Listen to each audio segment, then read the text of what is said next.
sukses tampil di Karnaval Temurejo Bangurjo, Seragi Songgon, hingga Seni Porojo Silir Agung. Kini simbol perkasa atau SP Audio kembali dipercaya oleh pemuda yang menamakan dirinya Bewek Geng untuk meramaikan Karnaval Cemeduk Cluring Banyuwangi Juli 2026. Pada penampilannya kali ini, simbol perkasa audio kembali membawa konfigurasi audio yang menjadi salah satu ciri khas mereka. Terlihat susunan 12 line array utama menjulang di bagian atas, didukung 8 unit line array tambahan di sisi kanan dan kiri untuk memperluas jangkauan suara. Di sektor frekuensi rendah, deretan subwoofer dengan spesifikasi khas milik simbol perkasa audio menjadi pondasi utama yang menghasilkan karakter bass. Tidak hanya mengandalkan kekuatan suara, simbol perkasa audio juga menghadirkan konsep visual yang menarik perhatian. Videotron ditata dengan pola sedemikian rupa, ditempatkan di bagian depan sebagai pusat permainan tampilan visual, dipadukan dengan moving head dan tata lighting yang menyatu dalam satu komposisi.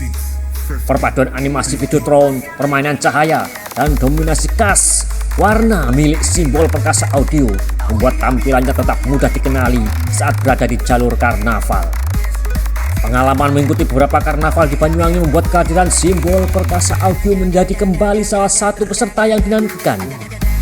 Perpaduan antara sistem audio dan konsep visual yang matang menjadi alasan mengapa simbol perkasa audio kembali dipercaya untuk memeriahkan Karnaval Cemeduk Cluring Banyuwangi Juli 2026 ini. Dan inilah dokumentasi yang berhasil di-capture kemeriahan simbol perkasa audio di Karnaval Cemeduk Cluring Banyuwangi. Setiap sound punya cerita, simbol perkasa audio.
Hongkong, elek apik tergantung hang ngomong.